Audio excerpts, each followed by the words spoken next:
여러분 부드러운 마음을 잘 유지하시기 바랍니다. 마음이 딱딱해지면 안 돼요. 마음은 항상 부드러워야 돼요. 아멘.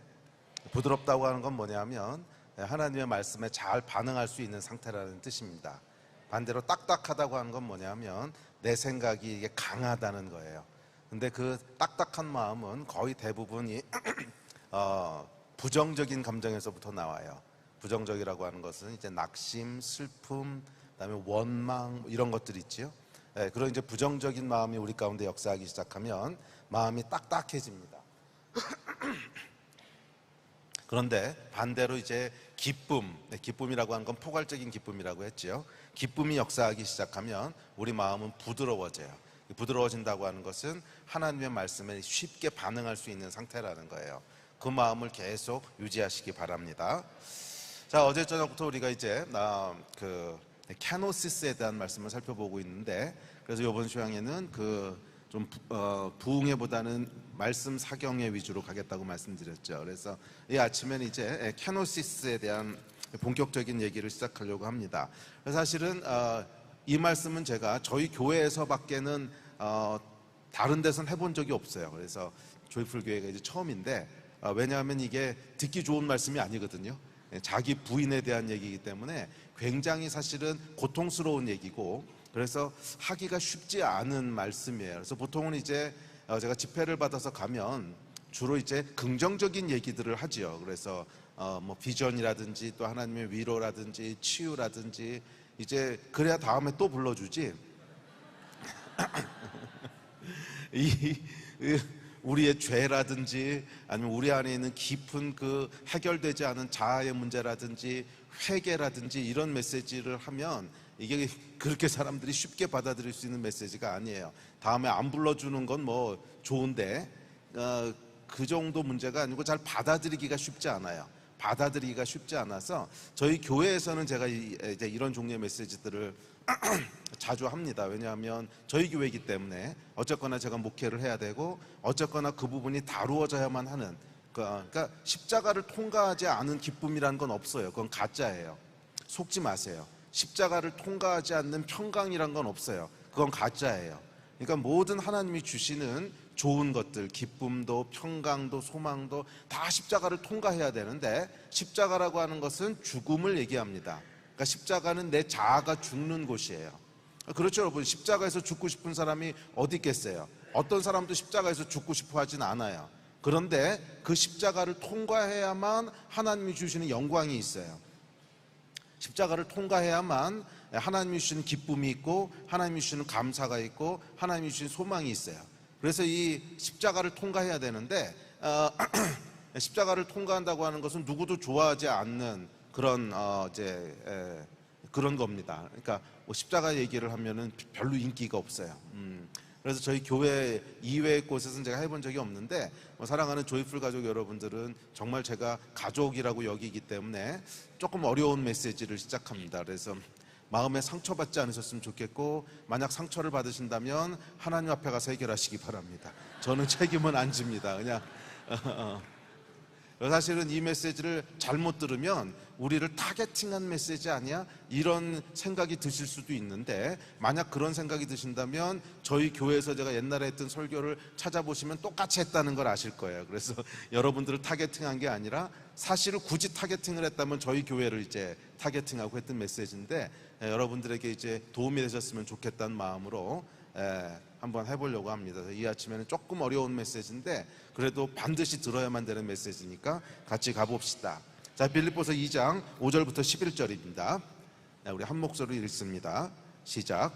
너희 안에 이 마음을 품으라. 곧 그리스도 예수의 마음이니 그는 근본 하나님의 본체시나 하나님과 동등됨을 취한 것으로 여기지 아니하시고 오히려 자기를 비워 종의 형체를 가지사 사람들과 같이 되셨고 사람의 모양으로 나타나사 자기를 낮추시고 죽기까지 복종하셨으니 곧 십자가에 죽으심이라.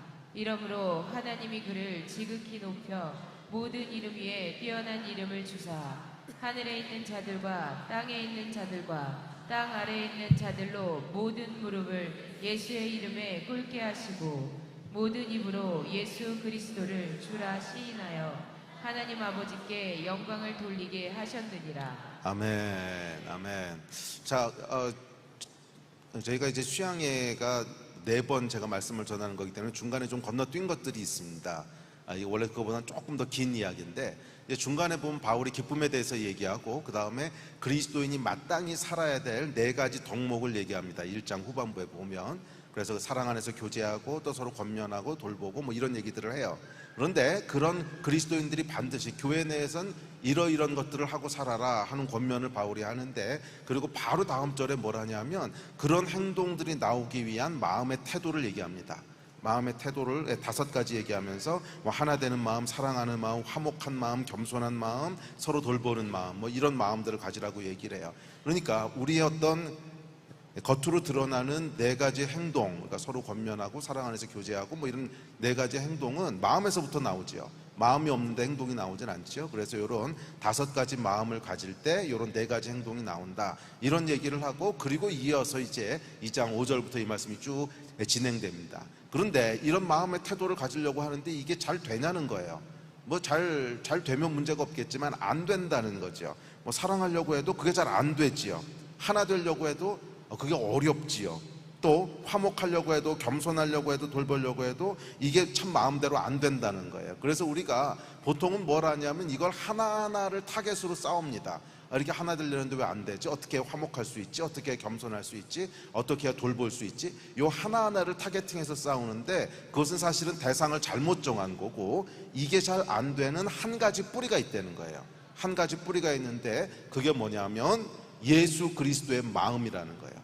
그러니까 이 5가지 마음이라고 하는 건 하나 되는 것, 사랑하는 것, 화목한 것, 겸손한 것, 서로 돌보는 것, 이런 모든 마음의 태도는 한 가지 뿌리에서부터 나오는데, 그것은 예수 그리스도의 마음을 품는 거예요. 거기서부터 이런 마음들이 나오고, 그리고 이런 마음에서부터 올바른 행동들이 나온다는 거예요. 사실은 복음에 합당하게 살아가는 것은 굉장히 중요합니다. 복음에 합당하게, 뭐 아무리 여러분 안에 성령께서 거하시고 아무리 하나님께서 여러분을 구원하셨어도 복음에 합당하게 생활하지 못하면 기쁨은 누릴 수 없어요. 복음에 합당하게 생활하지 못하면 기쁨은 누릴 수 없어요. 그래서 복음에 합당한 생활들을 해야 되는데, 뭐 예를 들어서 뭐 거짓말을 한다든지 도둑질을 한다든지 그러면 아무리 거듭난 사람이라도 그 합당하지 못한 삶으로 인하여 평강도 깨지고 기쁨도 깨지고 다 깨지게 되는 거예요. 그래서 복음에 합당하게 살아야 되는데, 이 복음에 합당한 삶은 올바른 마음에서부터 나오고, 이 올바른 마음들은 한 가지 근원에서 나와요. 예수 그리스도의 마음을 품는 것. 그래서 이 싸움이 이제 한 가지로 귀결됩니다. 내 안에 어떻게 하면 예수 그리스도의 마음을 품을까 하는 거예요. 그 한 가지 싸움으로 귀결됩니다. 자, 예수께서 뭐라 그러셨냐면 누가복음에 보면 이렇게 말씀하셨어요. 또 무리에게 이르시되 아무든지 나를 따라오려거든 자기를 부인하고 날마다 제 십자가를 지고 나를 따를 것이니라. 그러니까 이게 사실은 이 빌립보서 2장 5절부터 11절 말씀하고 정확히 같은 말씀이지요. 너희 안에 이 마음을 품으라. 곧 그리스도 예수의 마음이니 그는 근본 하나님의 본체시나 하나님과 동등됨을 취할 것으로 여기지 아니하시고 오히려 자기를 비워 종의 형체를 가지사 사람들과 같이 되셨고, 사람의 모양으로 나타나사 자기를 낮추시고 죽기까지 복종하셨으니 곧 십자가에 죽으심이라. 그러니까 이게 예수 그리스도의 마음인데, 정확히 같은 말을 누가복음도 하고 있습니다. 누구든지 나를 따라오려거든 이 예수 그리스도의 마음, 날마다 십자가에서 자기를 죽이는 그 마음을 가지고 따라오라는 거예요. 자, 그래서 이렇게 자기를 비워서 십자가에서 죽을 때 무슨 일이 일어난다는 거예요? 하나님이 그를 지극히 높여, 십자가의 죽으심이라 그러므로 하나님께서 그를 지극히 높여, 그러니까 십자가에서 우리를 죽일 때 하나님께서 일하시기 시작한다는 거예요. 여러분, 모든 하나님의 역사는 항상 하나님과 우리의 콜라보레이션이에요. 하나님과 우리의 콜라보레이션이에요. 이 부분을 잘못 이해하면 우리의 신앙생활이 복잡하고 꼬입니다. 전적으로 하나님이 하시는 것도 아니고 전적으로 내가 하는 것도 아니에요. 하나님과 우리가 콜라보레이션 하는 거예요. 그러니까 모든 하나님의 역사는 내가 해야 될 파트가 있고 하나님이 하셔야 될 파트가 있어요. 이거를 헷갈리면 안 돼요. 근데 사람들이 보통은 반대로 해요. 하나님이 하셔야 될 파트는 내가 하려고 막 혈기로 날뛰고요. 그리고 내가 해야 될 파트는 하나님 해주십시오 그러고 아무것도 안 하고 기다려요. 이렇게 하면 일이 일어나지 않아요. 반드시 내가 해야 될 파트를 했을 때 하나님이 행하실 파트를 행하셔요.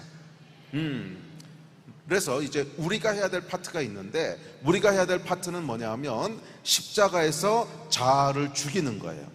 내 의지를 가지고 자아를 죽이는 거예요. 나를 비우는 거예요. 이거는 내가 해야 될 파트예요. 이건 내가 해야 될 파트예요. 물론 잘 안 되지만 내가 해야 될 파트고, 그럴 때 성령께서 역사하셔서 하나님의 일들을 행하시는 거예요. 예. 그래서 여러분 여기 아마 뭐 방언기도 하시는 분들도 뭐 대부분 방언기도 이제 하실 텐데, 방언도 여러분 똑같지 않습니까? 이 방언도 내가 말하려고 할 때 방언이 나오지, 가만히 입 닫고 있는데 방언이 나와요? 안 나오지요. 거기도 내가 해야 될 파트가 있고, 그럴 때 성령께서 역사하셔서 방언으로 기도하게 하시잖아요. 자, 이게 그러니까 저는 방언기도가 어떻게 보면 믿는 자들의 삶을 아주 함축해서 상징적으로 보여주고 있다고 믿어요. 방언이라고 하는 초자연적인 역사를 하나님께 사용하시는데, 내가 내 의지를 발휘하지 않고 입을 꽉 다물고 있는데 저절로 방언이 나오진 않아요. 내가 입을 열어 기도할 때 내 의지를 발휘해서 방언으로 기도해야지, 소리내서 기도해야지, 의지를 발휘해서 뭔가를 할 때 성령께서 기름 부으셔서 초자연적인 역사가 일어나게 하시지요. 이게 하나님이 일하시는 방식이에요. 그래서 하나님은 우리와 함께 일하시기로 결정하신 분이세요. 타초부터 사람과 함께 일하기로 결정하신 분이세요. 그래서 저와 여러분이 해야 될 파트가 있어요. 이걸 하지 않으면 하나님의 역사는 일어나지 않는다는 거예요. 그리고 그 파트가 뭐냐 하면 자기 십자가에서 자기를 죽이고 날마다 나를 따르라는 거예요. 이게 우리가 해야 될 파트예요. 아멘. 자, 그래서 이 우리가 해야 될 파트에 대해서 좀 살펴봅시다. 자, 케노시스, 그러니까 이 빌립보서 2장 5절부터 11절까지 유명한 말씀이죠. 이 말씀을 이제 케노시스라고 부르는 말씀인데, 이 케노시스의 가르침은 이렇게 시작됩니다. 2장 5절이에요. 너희 안에 이 마음을 품으라, 곧 그리스도 예수의 마음이니. 예수의 마음을 품으라는 거예요. 이건 여러분 명령형으로 돼 있습니다. 그러니까 누가 해야 될 파트예요? 우리가 해야 될 파트인 거죠. 너희 안에 예수의 마음을 품게 하리라. 그랬으면 누가 하시는 일이에요? 하나님이 하시는 일이죠. 그러니까 여러분 성경을 읽을 때 내가 해야 될 일인지 하나님이 하셔야 될 일인지를 잘 살펴야 돼요. 제가 어떤 분들은 저희 교회에서 이 사역자들 데리고 한 번에 이렇게 야단을 친 적이 있는데, 뭐라 그러면 대표 기도를 시켜놨더니 예배 끝나고 나서 대표 기도를 하는데, 주님을 더욱 사랑할 수 있도록 해주십시오. 야 인마, 사랑은 네가 하는 거지 뭐 사랑할 수 있도록 해주십시오는 뭐야. 그러니까 이게 누가 해야 되는지에 대한 개념들이 없으니까 자꾸 이 신앙생활이 꼬이는 거예요. 사랑은 우리가 결단해서 하는 거예요. 그럴 때 하나님께서 더 사랑할 수 있도록 도와주시는 거지. 그러니까 성령이 하셔야 될 일이 있고 내가 해야 될 일이 있는데, 자꾸 내가 해야 될 일을 가지고 성령께 도와달라 그래요. 그럼 거기 아무 일도 일어나지 않습니다. 내가 해야 될 파트를 먼저 해야 돼요. 자, 너희 안에 이 마음을 품으라. 그러니까 마음을 품는 건 누가 해야 될 일이에요? 내가 해야 될 일이에요. 우리가 해야 될 일이에요. 자, 여기서 마음에 품다라고 하는 헬라어를 보면 프로네오라고 하는 단어인데, 이 단어는 뭐냐 하면 마음을 훈련하다, 마음을 두다, 관심을 가지다, 그래서 순종하다, 주목하다, 생각하다, 이런 의미예요. 자, 그러니까 프로네오라고 하는 단어는 뭐냐 하면 자연스럽게 떠오르는 마음이 아니라 의지적인 선택을 의미해요. 의지적인 선택. 그러니까 너희 안에 이 마음을 품으라, 프로네오하라. 그랬을 때 그것은 의지적으로 마음을 선택하라, 이런 뜻이에요. 그러니까 헬라어 원어가 그런 뜻이에요. 의지적으로 마음을 두고 또 두고 또 두고 또 두고 이렇게 하라는 거예요. 그런 의미입니다. 무엇인가에 의지적으로 마음을 두고 또 두는 거예요. 두었다가 잠깐 다른 곳으로 마음이 흘러가면 다시 잡아다 거기다 또 두고, 또 마음이 팔리면 잡아다 또 두고, 이렇게 반복적이고 의지적으로 마음을 잡아다 두는 거예요. 마음을 잡아다 순종하는 거예요. 이렇게 마음을 두고 또 둠으로 생각하고 또 생각함으로 마음을 훈련하는 거예요. 그게 너희 안에 이 마음을 품으라, 품다, 프로네오하다 하는 뜻입니다. 같은 단어가 골로새서 3장 2절에도 쓰였습니다. 위의 것을 생각하고 땅의 것을 생각하지 말라. 자, 여기서 생각하고도 역시 프로네오예요. 그러니까 같은 단어인데, 그러니까 위에 있는 것을 계속 생각하라는 거예요. 그러다 땅에 있는 것을 생각하면 다시 위에 있다가 생각을 잡아다 놓고, 또 그러다 갑자기 뭐 새 차 산 것은 아니야, 예수 그리스도. 또 그러다 핸드폰 아니야, 다시 예수 그리스도. 의지적이고 반복적으로 우리 생각을 계속 잡아다 두는 거예요. 그게 프로네오의 뜻입니다. 자, 그러니까 너희 안에 예수의 마음을 품으라, 이건 무슨 뜻이에요? 의지적으로 계속 예수님의 마음을 품으라는 거예요. 의지적으로 계속 예수님의 마음을 품으라는 거예요. 그렇게 할 때 이것을 의지적이고 반복적으로, 이 두 가지를 기억하십시오. 의지적이고 반복적이에요. 그렇게 할 때 익숙해져 가요. 그렇게 할 때 익숙해져 가는 것을 태도 또는 성품이라고 부릅니다. 그걸 태도 또는 성품이라 그래요. 자, 그래서 영어 성경에 보면 예수 그리스도의 마음이니 할 때의 마음을 attitude라고 번역하고 있습니다. 그러니까 예수 그리스도의 태도로 이제 번역하고 있죠. 그러니까 태도는 훈련된 마음을 부르는 것을 태도라고 불러요. 자, 그러므로 너희 안에 이 마음을 품으라 곧 그리스도 예수의 마음이니 라는 말씀의 의미는 너희 안에 예수 그리스도의 마음을 두고 또 두고 또 두고 또 두고 반복적이고 의지적으로 훈련해서 익숙해지게 하라는 거예요. 자, 우리가 이렇게 마음을 훈련할 때 무슨 일이 일어나냐면 하나님께서 역사하시는데 그 영을 우리에게 부으시는 거예요. 자, 그 영을 붓는다고 하는 이런 거예요. 자, 마음은 영을 담는 그릇이에요. 마음은 영을 담는 그릇이야. 그러니까 우리 마음에 무언가를 둘 때 뭔가를 계속 반복적으로 생각하고 또 생각하고 또 생각하고 반복적으로 우리 마음에 뭘 둘 때 그 영이 임해요. 그러니까 성령뿐만이 아니라 다른 영도 마찬가지예요. 만몬의 영, 돈의 영이 언제 임하는가? 돈을 반복적으로 내 마음에 두는 거예요. 오늘도 돈 생각, 내일도 돈 생각, 아침 먹고 돈 생각, 점심 먹고 돈 생각, 저녁 먹고 돈 생각. 그러면 어느 순간엔 뭐예요? 만몬의 영이 훅 하고 우리 마음에 들어오는 거예요. 그게 영적인 원리예요. 아시겠습니까? 그러니까 이 마음은 뭐예요? 영을 담는 그릇인데 이 마음에 어떤 생각을 계속 의지적이고 반복적, 그러니까 여러분, 뭐 만몬의 영도 그렇고 음란의 영도 그렇고 약간 모든 영들은 내가 의지를 사용하지 않았는데 강권적으로 임하지는 않아요. 특별히 크리스찬들은 절대로 그렇게 임하지 않습니다. 내가 그것을 반복적으로 내 안에 뒀기 때문에 임하는 거예요. 도박의 영도 그렇고 음란의 영도 그렇고 다 마찬가지예요. 자, 음란의 영은 뭐예요? 계속 음란한 것을 반복적으로 두고 또 두고 또 두고 또 두고 한 거예요. 그랬더니 어느 순간에 음란의 영이 훅 하고 우리 안에 들어오는 거지요. 뭐 도박의 영도 마찬가지고 하여간 모든 영은 그렇습니다. 자, 성령님도 마찬가지예요. 성령님이 언제 우리 안에 훅 하고 임하시는가? 예수 그리스도의 마음을 내 안에 두고 또 두고 안 되지만 또 두고 실패해도 또 두고 그래도 또 두고 그럴 때 어느 순간에 예수의 영이 우리 안에 훅 하고 임하는 거야. 그래서 예수의 마음을 더 깊게 품을 수 있도록 도와주시는 거예요. 이게 영적인 프로세스입니다. 그래서 항상 첫 단추는 어떻게 하는 거예요? 항상 첫 단추는 예수의 마음을 품는 거예요. 어떻게? 의지적이고 반복적으로. 물론 우리가 다른 영에게 이렇게 잡혀 있을 수가 있어요. 뭐 도박이든지 뭐 아니면 돈이든지 약간 뭔가에 잡혀 있을 수 있는데 그럴 땐 물론 축사가 먼저 필요합니다. 그런 영에 잡혀 있는데 예수 그리스도의 마음을 계속 내 마음 가운데 두는 게 안 돼요. 왜? 그 영에 일단 잡히면 그 생각만 계속 나거든. 계속 그 생각만 나거든요. 그래서 그럴 때는 축사가 필요해요. 그리고 근데 축사했다고 끝나는 게 아니라 그렇게 축사하고 나면 또 반복적으로 그 생각을 하잖아요. 그럼 또 들어오는 거예요. 그래서 일단 축사가 됐으면 그 다음엔 뭐 해야 돼요? 하나님의 말씀을 통하여 예수 그리스도에 대한 생각을 계속 하셔야 돼요. 예수 그리스도가 어떤 분이시고 그분의 마음이 어떤 마음이고 그분이 얼마나 좋으신 분이시고 이것을 계속 생각하고 묵상하고 기도와 말씀을 통하여 그렇게 할 때 성령께서 우리 안에 역사하시기 시작하는 거예요. 아멘. 그러므로 여러분 이 어느 순간 우리 안에 예수께서 임하세요. 그 영은 거룩함을 사모하는 영이며 그 영은 하나님을 기뻐하는 영이며 그것은 형제를 사랑하는 영입니다. 이 영이 임할 때 우리는 비로소 예수 안에 있었던 마음과 태도들, 뭐 사랑하고 하나되고 긍휼히 여기고 겸손하고 돌보는 이런 마음들을 갖게 돼요. 아멘. 예수의 영을 받으십시오. 예수의 마음을 부으실 거예요. 언제? 그 마음을 프로네오 할 때 계속 반복적으로.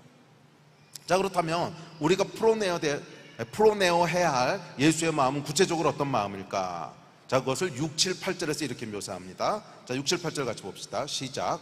그는 근본 하나님의 본체시나 하나님과 동등됨을 취할 것으로 여기지 아니하시고 오히려 자기를 비워 종의 형체를 가지사 사람들과 같이 되셨고 사람의 모양으로 나타나사 자기를 낮추시고 죽기까지 복종하셨으니 곧 십자가에 죽으심이라. 자, 이게 이제 예수 그리스도의 마음인데 여기 보면 두 가지를 얘기합니다. 물론 뭐 다른 것도 있겠지만 예수님의 마음은 핵심적으로 이 두 가지에서 시작해요. 첫째는 자기를 비우는 것이고 두 번째는 죽기까지 복종, 순종하시는 거예요. 이게 예수 그리스도의 마음입니다. 그러니까 끊임없이 예수의 마음을 생각하고 또 생각하고 또 생각하고 풀어내라고 하는 건 뭐냐면 끊임없이 자기를 비우고 또 비우고 또 비우고 반대로 하나님께 순종하고 순종하고 또 순종하고 십자가에 죽기까지 이거를 계속 풀어내라는 거예요. 아멘. 자, 이게 예수님의 영성의 핵심입니다. 자기 부인과 복종. 자기를 부인함으로 비우고 그 비운 곳에 복종함으로 하나님을 채우는 거예요. 자, 이것이 예수 그리스도의 영성인데, 자, 자기 부인 먼저 살펴보죠.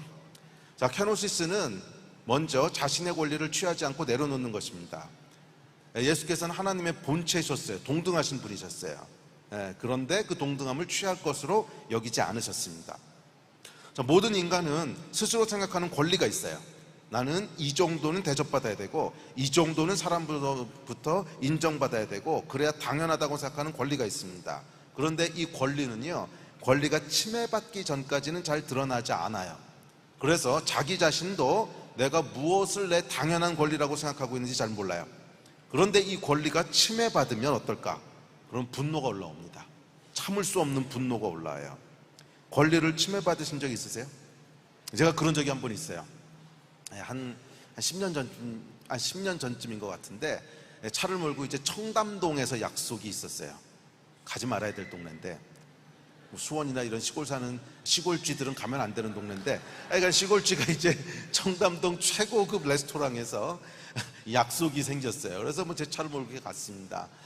그 차가 이제 20년 된 라비따라고 하는 차였어요. 이게 딱 수원에 2대밖에 남지 않은 소형차죠. 조그만 차인데 뭐 그때 이미 뭐 한 15년 이상 지난 차였으니까 이게 뭐 이렇게 앤틱 샵에나 가야 볼 수 있는 이런 차였는데, 실제로 제 아들이 그 차를 몰고 어디 갔더니 막 주변에 사람들이 모이더래요. 그래서 이거 앤틱이냐고, 어디서 났냐고 이제 못 알아보나. 이건 그런 차였어요. 그 차를 몰고 이제 청담동에 갔는데, 청담동에 이제 가면 고급 레스토랑들은 발레 파킹을 해주잖아요. 근데 발레 파킹을 안 해주는 거야. 내 앞차도 해주고 내 뒷차도 해주고 다 해주는데 나만 안 해줘요. 이야, 그 순간에 뭐가 올라올까요?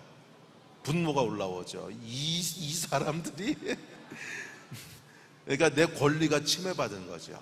그러니까 권리가 침해받기 전까지는 잘 안 드러나요. 그런데 권리가 딱 침해받고 나면 이제 그 분노가 올라오고 이제 그렇습니다. 자, 여하튼 내가 권리라고 생각하는 것, 나는 이 정도는 대접받아야 되고 나는 이 정도는 사람들로부터 인정받아야 되고 생각하는 그 기준이 있는데 이 기준대로 대접해주지 않으면 분노하고 삐집니다. 이게 뭐냐 하면 자아예요. 자아, 셀프, 에고. 교회 안에서도 마찬가지입니다. 교회 안에서도 여러분, 이게 건드려지면요 분위기가 살벌해집니다. 분위기가 살벌해져요. 미안해요, 예배팀. 멀쩡히 예배 인도하던 사람 아무 말 없이 6개월만 안 세워보십시오. 무슨 일 벌어지나. 거의 예배 없습니다. 거의 지랄 발광을 합니다. 이건 예외 없어요. 멀쩡하던 사람 딱 6개월만 안 세워보세요. 셀 리더, 소그룹 리더 하던 사람 갑자기 끌어내려 보세요. 당신 셀 리더 그만하십시오. 아마 10명 중에 8명은 교회 나갑니다. 10명 중에 8명은 교회 나가고 정말 하여간 다 해요. 또 저희 교회 이제 새로 오신 분들이 많이 오는데 다른 교회에서 장로 하시던 분, 목사 하시던 분, 선교사 하시는 분들 많이 오거든요. 한 1년만 모른 척하고 있어 보십시오. 무슨 일이 생기나. 물론 안 그러신 분들도 많아요. 정말 겸손하게 케노시스 되신 분들도 제가 정말 많이 봅니다. 그런데 케노시스가 안 되신 분들은요 정말로 살벌해집니다. 정말로 살벌해져요. 온갖 저주와 공격이 난무합니다. 제일 먼저 나오는 말이 뭐냐 하면 이 교회는 문턱이 높아. 그러다 조금 더 그냥 모른 척하면요 목사가 교만해. 조금 더 모른 척하면 이단이야! 그러고 나가세요. 정말 살벌한 공격이 난무합니다. 이게 건드리면 안 되는 영린을 건드린 거예요. 이게 사람에게는 건드리면 안 되는 영린이 있어요. 이게 죄의 본질인데 보통 때는 안 드러나요. 자기도 몰라요. 그냥 좋은 거, 뭐 좋은 게 좋은 거고 형제고 자매고 축복하고 그럴 땐 안 드러나. 자기도 모르고 다른 사람도 몰라요. 그런데 그게 한번 딱 건드려지면 분위기가 살벌해져요. 별하별 저주가 다 나옵니다. 그만큼 우리 내면에 예민하고 중요하게 생각하는 부분이기 때문에 그렇습니다. 만약 이런 부분이 없다면 바울이 왜 그렇게 죄에 대해서 탄식을 했겠어요? 왜 이게 구제불능이라고, 오호라 나는 곤고한 자로다, 이 사망의 몸에서 누가 나를 건져내랴, 이런 깊은 탄식이 왜 나오겠어요? 인간 안에 있는 이 타락한 본성을 딱 끄집어내서 보니까 이게 정말 괴랄하더라는 거예요. 괴랄해. 이게 한번 건드려지면 미안해요, 별 지랄 발광을 다 하고 별 저주를 다 쏟아내는 그런 영린 쓰레기 구덩이가, 정말 더러운 그 구정물이 우리 안에 가득하더라는 거예요. 뭐 여러분 안 그러신 것 같죠? 다 가득하다는 거예요. 저와 여러분 안에 한번 끄집어내면 보기에도 역겨운, 이게 가득하다는 거예요. 왜 자기를 부인하려고 했냐? 멀쩡히 잘 살고 있는 자아를 왜 십자가에 죽이라 그러겠어요? 죽일 만한 거니까 죽이라는 거죠. 안 그래요? 멀쩡히 아름답고 멀쩡히 거룩하고 경건한 것이라면 왜 죽이라 그러겠어요? 이거는 죽이는 것밖에 해답이 없어. 그러니까 죽이라 그런 거 아니겠어요? 죽이는 수밖에는 없어. 그러니까 죽이라 그러는 거죠. 이게 안 건드려지면 몰라요. 건드려질 때야 비로소 모습을 드러내는 괴물입니다. 나는 이 정도의 사람이야, 나는 이런 권리가 있어. 아마 인간 안에 가장 예민하고 위험할 부분입니다. 그래서 이 아침에 제가 지금 가장 예민하고 민감한 부분을 건드리는 위험한 수술을 하고 있는 거예요. 나를 불쌍히 여겨주십시오. 우리 교회 외에서는 한 번도 해본 적이 없어요. 이거 했다가 잘못하면 돌 맞고 쫓겨나고 다시 안 부르고 뭐 이럴 텐데 이건 해봅시다. 가장 위험한 부분이에요. 그것이 이 권리라고 하는 건데, 이 권리가 사실은 아이덴티티, 자존감과 관련된 부분이기 때문에 그렇습니다. 나는 누구면 어떤 존재인가? 나의 존재 가치에 관련돼 있어요. 나의 존재 가치. 그러니까 제가 이 발레 파킹을 안 해줬을 때 왜 그렇게 화가 났을까요? 나의 존재 가치를 무시한 거죠. 다들 아니 여기 오면 당연히 발레 파킹을 해주는데 난 사람도 아닌 거야? 뭐 이런 나의 존재 가치가 건드려진 거죠. 자, 그래서 여러분, 인간의 가장 큰 욕구는 돈도 섹스도 아닙니다. 인간의 가장 큰 욕구는 뭐냐 하면 나의 존재 가치예요. 내가 어떤 존재인가, 나의 존재 가치가 뭔가, 나는 어느 정도 가치가 있는가, 이게 인간의 가장 근원적인 욕구입니다. 나는 이런 사람이고 그래서 이런 정도의 대접은 받아야 돼. 그럴 권리가 있어. 사람이 여러분 돈 없이는 살아도 이 가오 없이는 못 살아요. 자, 이것을 권리 또는 사람들의 인정 또는 사람의 영광 뭐 여러 가지로 표현하지만, 내가 나를 바라보는 관점이라는 의미에서 뭐 자아관 이렇게 부를 수 있을 거예요. 아마 제일 비슷한 표현이 자아관이라고 부르는 것 같은데, 자, 예수님의 케노시스는 이 자아 또는 자아관을 내려놓는 곳에서부터 시작됩니다. 이게 전쟁이에요. 이게 근데 전쟁인데 가장 괴물 같은 괴랄한 자아하고의 전쟁이에요. 아마 우리가 싸워온 모든 전쟁 중에 가장 치열할 것이고 전에도 없고 앞으로도 없을 여러분 인생의 가장 치열한 영적인 전쟁입니다. 아주 압도적인 빌런을 여러분 앞에 두고 계십니다. 그게 바로 여러분의 자아예요. 우리 안에 있는. 자, 이것을 7절에서는 자기를 비워라고 표현하고 그 마지막은 십자가에서 죽으심입니다. 예수께서는 누구든지 자신을 따르려거든 자기를 부인하고 십자가를 지고 따르라고 하십니다. 물론 예수님의 자아는 그렇지 않으셨어요. 그런데 예수께서 십자가에서 우리에게 보여주시고 있는 메시지인 거예요. 너희 안에 있는 거, 십자가에서 죽기 싫어하는 그 자아의 본성, 그 본성이 뭔지를 깊게 들어가 보면 거기 이런 것들이 있는 거죠. 즉 케노시스의 두 가지 핵심, 예수 마음의 두 가지 핵심은 자아 부인과 십자가입니다. 자, 예수 믿고 가장 먼저 그리고 가장 중요하게 다루어져야 될 것은 바로 이 자아예요. 자아관. 누구든지 예수를 따르려거든 자기를 부인하고 따르라고 했잖아요. 그러니까 예외가 없다는 거예요. 누구든지. 그러니까 예수 믿고 나서 제일 먼저 해결돼야 될 게 뭐예요? 이거부터 해결해야 되는 거예요. 뭐 누구든지 목사가 되라 이거 아니잖아요. 그것은 그 중에 부르심 있는 사람이 되는 거고, 뭐 누구든지 선교사라 아니 부르심 있는 사람이 되는 거고. 그런데 누구든지 예수를 따르려거든 단 한 명의 예외도 없이 누구든지예요. 누구든지 자기를 부인하고 날마다 제 십자가를 지라는 거예요. 그러니까 예수 믿으면 제일 먼저 다루어져야 되는 게 뭐예요? 이 자아의 문제예요. 자아라고 하는 건 타락한 내 자아, 하나님을 떠나 타락한 내 자아. 자, 불행하게도 현대교회는 이 말씀을 귀담아 듣지 않는 것 같아요. 많은 사람들이 자아의 문제를 다루지 않고 신앙생활을 시작합니다. 이해는 됩니다. 교회에서 이거 다루려고 도전하면 정말 온갖 지랄 발광을 다 봐야 돼요. 응? 앞서 얘기했잖아요. 교회 문턱이 높다, 목사가 교만하다, 이단이다. 한번 상상해 보세요. 어떤 사람이 교회를 처음 왔어요. 교회 옮겨올 수도 있고, 뭐 아니면 처음으로 예수 믿을 수도 믿었을 수도 있고. 근데 그 사람 앞에 만약에 직언을 해준다면 어떻게 될까? 직언. 네, 형제님은 매우 교만하시네요. 이 직언해주면 어떻게 될 것 같아요? 자기 의로 가득 차 계시네요.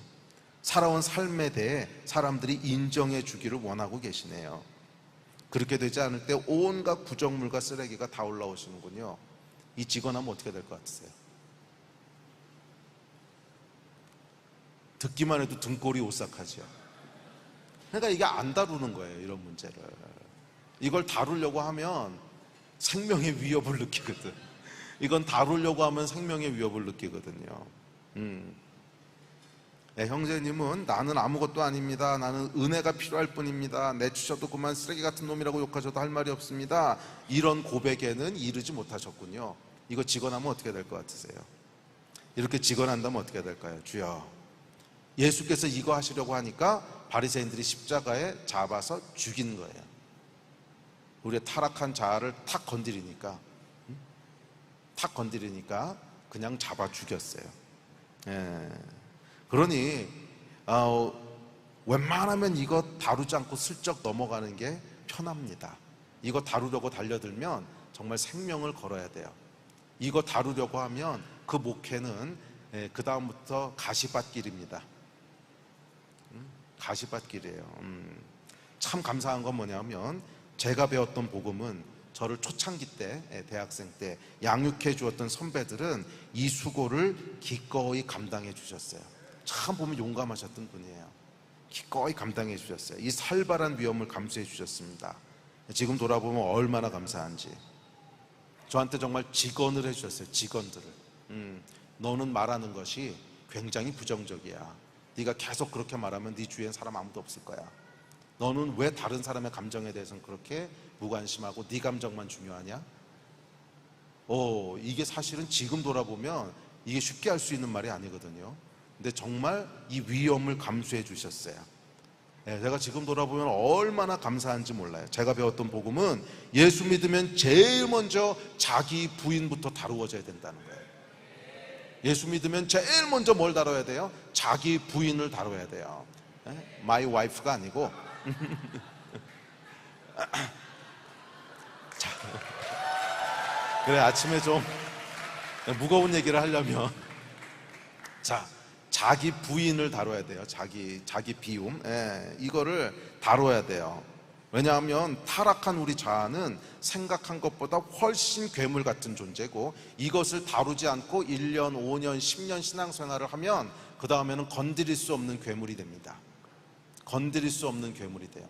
내가 교회 안에서 집사인데, 장로인데, 목사인데, 선교사인데 누가 이걸 다루겠어요? 그 다음부터는 아무도 건드리지 못해요. 그래서 이것은 예수 믿자마자 자아는 때려잡아야 돼요. 자아는 때려잡아야 돼요. 자아는 몽둥이밖에 약이 없어요. 아니, 오죽했으면 자아는 죽이는 것밖에 답이 없다 그랬겠어요. 이 자아가 여러분 해결되셨습니까? 물론 한 번에 되지는 않아요. 평생 싸워야 되는 싸움이에요. 그래도 이게 뭔가를 인식하는 사람과 인식 못하는 사람은 달라요. 그러니까 이게 한 번 해결되지 않기 때문에 날마다 그래서 매일 날마다 십자가를 지고 따르라고 그러셨거든요. 죽을 때까지 해결은 안 돼요. 하지만 그것이 다뤄져 본 경험이 있어야 그것이 다시 드러났을 때 아이고 주님, 그리고 주님 앞으로 돌아가는데, 이게 한 번도 다뤄지지 않은 사람은 주님 앞으로 돌아가는 게 아니에요. 저놈의 자식이 이게 왜 그래, 다 밖으로 손이 나. 이렇게 해서는 이렇게 해서는 답이 없어요. 이렇게 해서는 답이 없어요. 자아가 여러분 다루어지셨습니까? 우리 자아는 기억하십시오. 훨씬, 우리 생각보다 훨씬 괴물 같은 존재입니다. 겉은 멀쩡해 보여도 자아가 건드려지면 정말 상상할 수 없는 일들이 벌어집니다. 여러분 안 그러실 것 같죠? 아니요, 예외 없습니다. 저도 똑같고요. 여러분도 똑같습니다. 특히 착하게 살아오신 분들 더 힘들어요. 저희 이제 새로운 가족이 오셨을 때 너무 착해 보인다. 그럼 전 그때부터 이제 걱정이 되기 시작합니다. 저분은 어떨까? 착한 분들이 진짜 힘들어요. 나의 자아가 그렇게 착한 존재가 아니라는 사실을 사람들이 알기 시작하고 직언하기 시작하면 무섭게 돌변합니다. 지난 30년 동안 제가 무수히 봐왔습니다. 인간은 하나도 예외 없이 다 타락한 죄인이에요. 선한 것은 없으니 하나도 없어요. 감사하게도 이게 제가 배웠던 복음이에요. 제 선배들에게 받았던 은혜고 축복입니다. 자아가 다뤄지지 않고도 대충 다 할 수 있습니다. 기도도 열심히 할 수 있고 사역도 열심히 할 수 있고 봉사도 하고 헌금도 하고 다 할 수 있어요. 직분도 받습니다. 집사도 되고 장로도 되고 목사, 선교사 다 됩니다. 그런데 문제는 나중이에요. 나중. 자아가 다뤄지지 않은 사람은 나중에 반드시 문제가 생깁니다. 왜냐하면 이 모든 신앙행위를 하는 근본적인 동기, 엔진이라고 할 수 있는 마음과 태도가 예수님의 것과 다르기 때문에 그래요. 자기가 비워지지 않았어요. 아니, 오히려 나로 가득 차 있어요. 나는 이런 존재고, 그래서 나는 적어도 이렇게 대접받아야 되고, 사람들도 나를 그렇게 인정하고 대접해줘야 돼. 이 마음의 기저에는 이 자아가, 비워지지 않은 자아가 가득합니다. 예수께서는 근본 하나님의 본체시나 동등됨을 취할 것으로 여기지 아니하셨는데 전혀 다른 자아가 내 안에서, 그렇죠. 예수님께서는 오히려 자기를 비우심으로 어떤 권리도 어떤 인정도 주장하지 않으셨죠. 그랬더니 하나님께서 그냥 높이신 거예요. 이게 영적인 원리거든요. 우리도 하나님 앞에 철저하게 자아가 부인될 때 높이는 건 하나님이 높이시는 거예요. 사람들이 성경에서 제일 좋아하는 두 가지 인물이 있습니다. 다니엘과 요셉. 공통점은 총리가 된 거야. 총리 되는 거 되게 좋아하는데 잘 보세요, 여러분. 총리로 올리신 건 하나님이 올리신 거지, 두 사람이 총리 올라가겠다 그런 적 한 번도 없어요. 두 사람은 하나님 앞에서 순전함을 지키기 위해서 계속 싸움을 싸웠던 것 뿐이지, 올리신 건 하나님이 올리시는 거지요. 자아의 문제가 똑같아요. 우리의 자아의 문제를 계속 하나님 앞에서 내려놓고 싸우고 울고 회개하고, 그럴 때 하나님께서 필요하면 높이시는 것이고 권위도 주시는 것이고 그러는 거지. 이거를 추구하는 순간 우리는 잘못된 동기로 움직이고 있는 거예요. 그런데 이게 평생 잘 안 돼요. 저는 목회를 하면서도 제 안에 이 머리로는 알아요. 내가 목회하는 것은 그냥 하나님의 은혜로 충성을 다하는 거지, 목회가 얼마나 성공하는지 교회가 얼마나 커지는지 이거 생각하면 그때부터 망하는 거다. 잘 알아요. 그런데 아침에 일어나면 무슨 생각 들겠어요? 주일날 교회 예배 딱 끝나고 나면 뭐부터 물어봐요? 오늘 몇 명 왔어? 이런 거부터 물어보거든. 이게 사람이 해결이 안 돼요. 이게 해결이. 그래도 프로네오가 뭐예요? 해결이 안 되면 다시 붙잡아 놓고, 안 되면 또 붙잡아 놓고, 안 되면 또 붙잡아 놓고, 이 싸움을 싸우라는 거예요.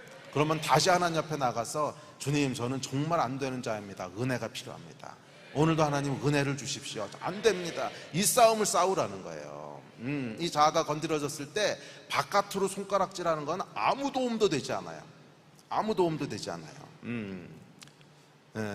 그래서 이게 해결되지 않은 채 우리가 신앙생활을 하게 되면 다른 엔진을 가지고 움직이는 거예요. 나의 영광을 위하여, 나의 자아를 만족시키기 위하여, 나의 자아가 원하는 것들을 충족시키기 위하여 계속 그렇게 움직이는 거니까 엔진이 달라. 엔진이, 마음의 동기가 달라. 첫 시간에 제가 얘기했죠. 똑같은 행동을 해도 어떤 마음으로 하느냐 하는 것이 영적인 의미를 결정한다고. 그러니까 전혀 다른 마음의 동기를 가지고 움직이고 있으니 그게 무슨 영적인 일이 되겠습니까? 이 싸움을 여러분 싸우셔야 돼요. 여러분 어떠십니까? 예수를 따르기로 하셨을 때 자아가 다루어지셨습니까? I am nothing 이라는 고백이 있으십니까? 무시당해 보셨습니까? 생각이 꺾여 보셨습니까? 고집이 꺾여 보셨습니까? 자아가 다루어지셨습니까? 아니면 아직도 펄펄 살아 있습니까? 제가 이 목회를 처음 배웠던 복음이 그거기 때문에 지난 30년 넘게를 계속 하여간 그 삶을 살아왔어요. 제자 훈련의 본질은 우리 안에 있는 이 자아를 다루는 것이거든요. 뭐 성경 지식이나 뭐 이런 외적으로 드러나는 훈련들은 사실은 쉬워요.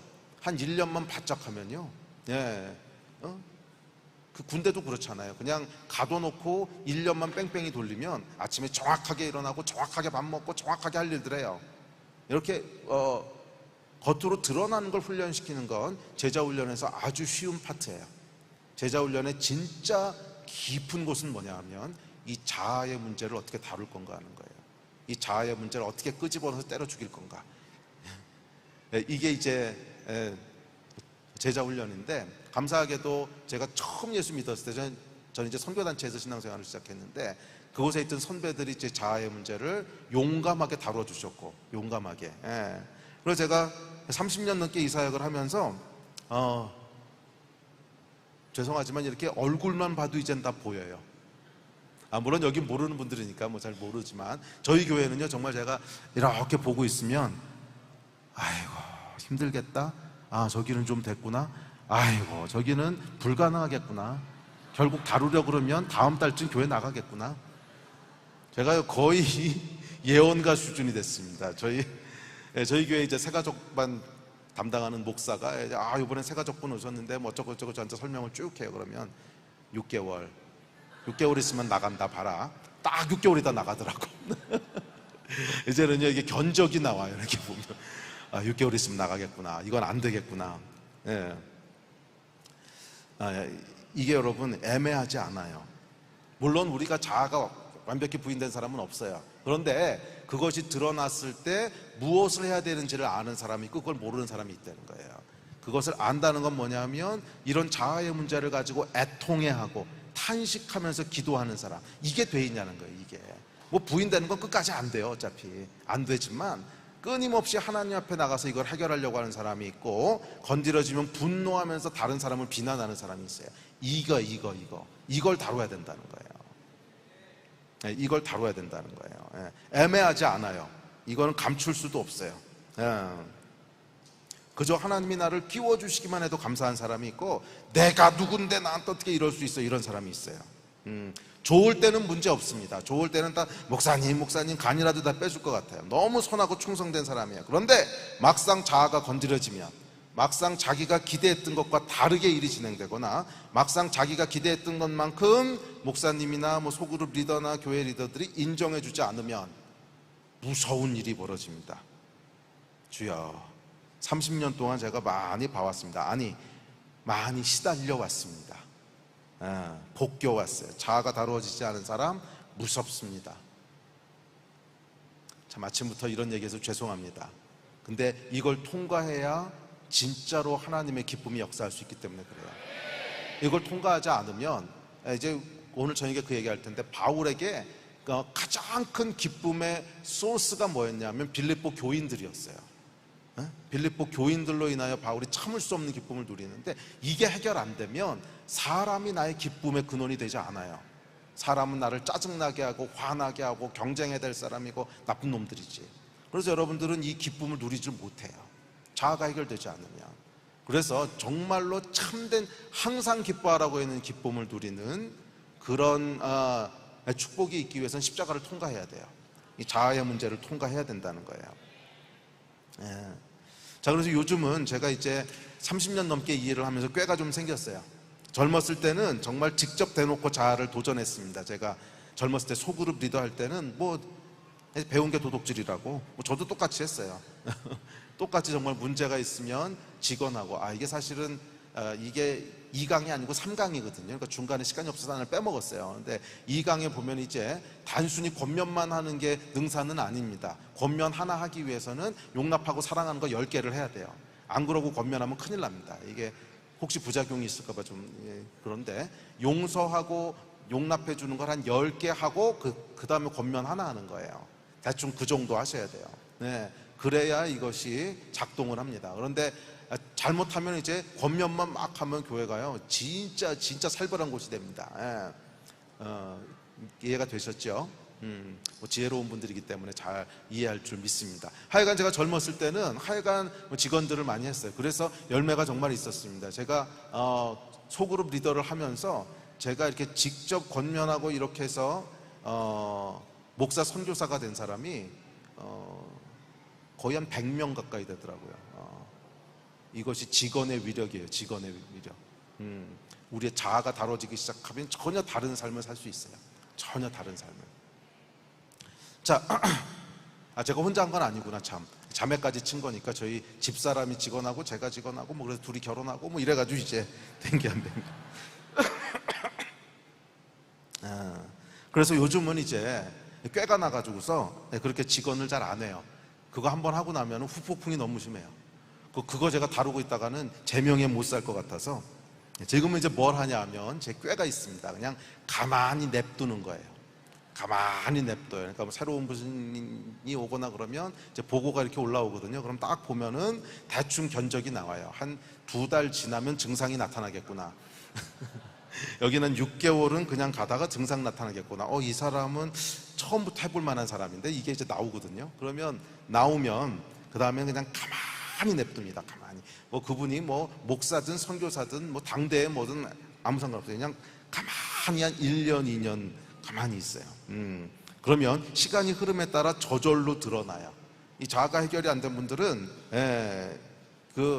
케노시스의 영성이 계신 분들은 그래도 전혀 불만이 없으세요. 그냥 하나님 앞에 감사가 계속 있어요. 왜? 나는 어차피 은혜로 사는 사람인데 은혜로 껴주신 것만 해도 감사한데 이 마음이 있기 때문에 사람들이 인정을 해주던 안 해주던 교회가 뭐라고 하든 안 하든 그냥 한결같이 그곳에서 자리를 지키시는 분들이 있고, 그렇지 않은 분들은 이 자아가 부인되는 케노시스를 한 번도 통과하지 않으신 분들은 대충 6개월에서 1년 지나면 이제 증상이 나타납니다. 첫 번째 나오는 말이 뭐냐면 교회 문턱이 높네요. 점잖게 한마디야. 이게 무슨 뜻이냐면 나를 좀 알아주세요. 점잖게 얘기하는데 또 가만 놔둬요. 그러면 목사님이 교만하시네요. 이거는 최후 통첩이란 뜻이야. 여기서도 내 말 안 들으면 자기가 못 볼 거 볼 겁니다. 그래도 가만히 있으면은 이단이야 그러고 나가세요. 이게 이제 끝이죠. 끝. 그래서 그냥 가만히 있어요. 가만히. 그래서 이게 검증돼야 그 다음에 이제 뭐 소그룹 리더를 하시던 뭐 교회에서 어떤 사역을 하시던 그것을 제가 이렇게 해서 해드립니다. 그게 제 꾀예요. 꾀 그냥. 근데 좀 훨씬 더 빨리 할 수도 있는데 그러면은 그걸 제가 다 감당해야 되니까 그렇게 못 하겠고. 자, 그런데 하여간 제가 정말 그랬어요. 제 자아의 끔찍한 모습을 직시하고 나니까 정말 하나님 나라에 껴주시는 것만으로도 감사하더라고요. 원래부터 그런 사람이 아니었어요. 저도 이 담주부울인데다가 INTJ라서요. 굉장히 생각도 많고 막 굉장히 교만하고 그런 사람이거든요. 제가 어렸을 때 가장 많이 했던 말이 뭐냐 하니까 저희 이제 누님이 그 얘기 해주는, 네가 어렸을 때 제일 많이 했던 얘기가 뭔 줄 알아? 나는 천재야, 나는 천재야. 맨날 이러고 다녔다는 거예요. 아우 얼마나 꼴 보기 싫었는지. 아우 얼마나 꼴 보기 싫었는지. 뭐 그런 사람이었어요. 그냥 자기 잘난 맛에 살고 뭐 이런 사람이었죠. 그래서 사람들이 인정해주지 않으면 분노하고 무시하면 아주 예민해지고. 그런데 자아가 꺾이고 나니까 그냥 끼워주신 것만 해도 감사해요. 와, 하나님은 어떻게 나 같은 자를 사용하실까? 이건 그냥 입에 발린 고백이 아니에요. 정말이었어요. 하나님 어떻게 나 같은 자를 사용하십니까? 이 자아가 크게 다뤄진 경험이 제가 있었는데 그때 정말 진지하게 하나님한테 뭐라고 고백했냐면, 하나님, 저 같은 사람은요 쓰시면 안 됩니다. 저 같은 사람은 쓰시면 안 됩니다. 저는 그냥 사고나 치는 사람이지, 제 평생 소원이 있다면 하나님 나라에 민폐나 안 끼쳤으면 좋겠습니다. 저 평생 하나님 저 쓰지 마십시오. 제 평생의 소원은 그냥 하나님 나라에 해를 안 끼치는 겁니다. 저는 뭐 그렇게 사용하실 만한 존재가 아니, 이게 제 진짜 고백이었어요. 진짜 고백이어서 제가 그냥 나는 평생 패나 안 끼치게 기도원 같은 데 들어가서 그냥 평생 혼자 살까 뭐 이런 생각도 했었어요. 그런데 정말 놀라운 건 뭐냐면 딱 그 고백이 나왔을 때 하나님께서 저를 목회를 시작하게 하셨어요. 정말 저는 창졸간의 목회를 시작했어요. 오늘 시간이 없어서 그 얘기는 안 하겠지만 창졸간의 목회를 시작했는데, 어떻게 창졸간의 목회를 시작했냐면 그 전까지 저는 사찰 집사였어요. 교회에서. 그러니까 미국에 유학생으로 있을 때였는데 그 교회에 사찰 집사였어요. 아침에 일찍 가가지고 교회 문 열고 다 끝나면 문 닫고 들어오고, 그다음에 교회에서 제 취미 중에 하나가 이제 목공이었거든요. 목공. 그러니까 무슨 일 있다 그러면 이제 이렇게 나무 가지고 목공해가지고 고쳐놓고, 그다음에 컴퓨터 고장났다 그러면 수리하고, 제가 정확히 사찰 집사였어요. 그거를 계속 하다가, 그러다 하나님께서 약간 그 교회에 큰 사건이 일어나게 하셨는데, 사건이 이제 목사님이 스캔들이 터지시면서 교회가 무너지는 사건이었어요. 근데 약간 뭐 이야기 시간이 없어 길게 못 하는데, 그게 단순히 목사님만 연결돼 있던 게 아니고 우리 안에 있던 교만이 한꺼번에 다 드러난 거예요. 우리는 잘하고 있는 교회고 우리 교회 같은 교회는 없고, 그 제가 있던 교회가 사실은 굉장히 특별했던 교회는 맞습니다. 그 자아를 다루는 것들을 정말 용감하게 다뤄줬고요. 그걸 다뤄줬기 때문에 오늘 제가 여기 있게 된 것이고 너무 감사한데, 뭐 그러다 보니까 그 한 교회에서만, 큰 교회도 아니었어요. 한 교회에서만 풀타임으로 목사 선교사 된 사람이 400명 이상이 나왔어요. 그러니까 이게 보통 교회는 아니죠. 정말 헌신되어 있는 교회였는데, 그러면서 그 안에 뭐가 올라오냐면 교만이 올라온 거예요. 우리는 잘하고 있어. 그리고 그렇지 못한 교회들에 대한 정죄, 뭐 이런 것들이 이제 복잡하게 올라오면서 딱 하나님께서 그거를 딱 보여주신 거예요. 너희 안에 있던 교만이 뭔 줄 아냐? 너희는 은혜가 없으면 살 수 없는 존재인데 언제 너희가 그렇게 교만해졌냐? 이거 치셨거든요. 그러면서 제가 그 앞에 정말 납작 엎드리면서 진짜로 그 여호와의 임재를 받던 이사야 같은 심정이었어요. 내가 죽게 됐구나. 그냥 부들부들 떨면서 거의 1년을 제가 부들부들 떨면서 지냈어요. 그러면서 하나님한테 들었던 고백이, 저 같은 사람 사용하시면 안 됩니다. 큰일 납니다. 그런데 하나님께서 갑자기 정말 어떤 느낌이었냐면, 숨어있던 다윗을 사무엘이 찾아와가지고 강제로 기름 붓는 느낌이었어요. 갑자기 하나님이 저를 담임 목사로 세우시고 창졸간에 생각도 못했던 목회를 시작하게 하시면서 23년 전에 수원하나교회가 시작됐고, 그래서 지금까지 정말 부족하지만 사고 치지 않으려고 애쓰면서 하나님 섬기고 있습니다. 자, 7절 8절 9절을 보면 이렇게 얘기해요. 시작. 오히려 자기를 비워 종의 형체를 가지사 사람들과 같이 되셨고 사람의 모양으로 나타나사 자기를 낮추시고 죽기까지 복종하셨으니 곧 십자가에 죽으심이라. 이러므로 하나님이 그를 지극히 높여 모든 이름 위에 뛰어난 이름을 주사. 여러분, 자기를 부인하고 십자가를 통과할 때 거기에 하나님이 영적인 권위를 주시는 거예요. 영적인 권위는 드러나는 모습으로 주어지는 게 아닙니다. 그냥 겉으로 드러나는 모습들은 1년짜리 관계에서는 속아요. 그런데 10년짜리 관계에서는 속지 않아요. 한 10년 정도 같이 살아보면, 뭐 10년까지도 안 가, 한 2, 3년만 같이 지내보면 소그룹에서 어떤 사람인지 미천이 다 드러납니다. 말은 화려하게 하고 사역은 잘하는 것 같지만 실제로 그 안에는 전혀 해결되지 않는 이 괴랄한, 괴물 같은, 지랄 같은 자아가 그냥 생생하게 살아있는, 그게 여러분 참 고통스럽지만 저와 여러분의 현실이에요. 하나님을 떠난 인간의 현실. 오호라, 내가 죄인 중에 괴수로다. 죄인 중에 괴수로다. 바울이 오직 했으면 그랬겠어요. 오호라, 내가 죄인 중에 괴수로다. 그런데 이 죄인 중에 괴수, 정말 괴랄한 괴물 같은 우리가 자기를 비우고 십자가를 통과하려고 했을 때 하나님께서 그 위에 영적인 권위를 부으시는 거예요. 이 권위를 받으신 여러분 되시기를 바랍니다. 사람들에게 인정받는 것이 아니라 하나님께 인정받는 자들이 되시기를 축복합니다. 사람들이 여러분을 세우는 것이 아니라 숨어 있어도 사무엘이 여러분을 찾아와서 기름 붓듯이 하나님은요, 지구 끝까지라도 여러분 찾아가요. 염려하지 마세요. 혹시 이러고 있으면 사람들이 몰라보면 어떡하지? 사람들은 속아도 하나님은 속지 않으세요. 지구 끝까지라도 찾아가서 준비된 자가 있으면, 자아를 부인하고 십자가를 통과한 자가 있으면 지구 끝까지라도 찾아가서 기름 부어 다윗으로 세우시는 분이 우리 하나님 아니십니까? 저는 이 세대에 그런 하나님의 사람들이 나오는 걸 보고 싶어요. 그냥 성공하고 싶어서 막 자기를 쇼업하고 과시하고 자랑하고 이러는 것이 아니라 정말 하나님 앞에 겸손하게 숨고 또 숨고 또 숨는데 끝까지 찾아가서 하나님이 강권적으로 세우시는 그런 다윗의 세대가 일어날지어다. 다윗의 세대가 일어날지어다. 조이풀 교회가 그렇게 일어나게 될지어다. 아멘, 아멘. 자, 이 얘기만 하고 이제 말씀 마칩시다. 그러면 우리가 어떻게 이 자아를 다룰 수 있을까? 결론부터 오늘 저녁에 그 얘기는 조금 더 할 텐데, 간단하게 얘기하면 말씀과 기도와 공동체예요. 이 세 가지를 기억하시죠. 말씀, 기도, 교회. 말씀, 기도, 교회. 자, 말씀이라고 하는 건 뭐냐면 내 자아가 어떤 건지를 보여주는 거울 같은 겁니다. 말씀에 비추어 볼 때 내 자아가 드러나는 거예요.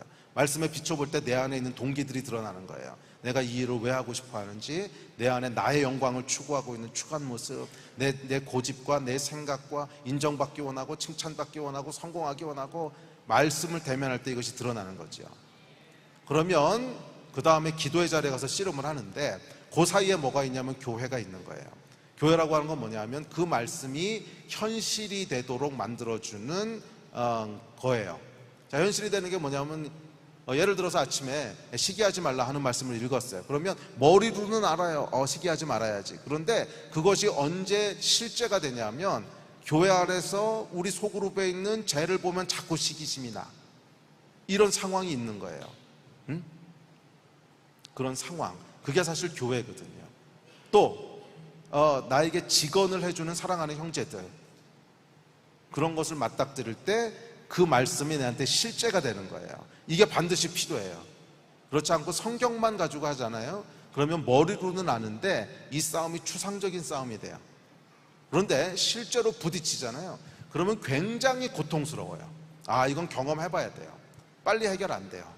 저도 이렇게 직언을 받았을 때 금방금방 해결되는 게 아니에요. 어떤 거는 막 1년씩 그것 때문에 씨름하고, 어떤 건 그래도 해결이 안 돼가지고서 미안합니다. 저의 그때 리더였던 형한테 지랄지랄하고 네가 날 알아 막 이러고 나 그렇게 크는 거예요. 그렇게.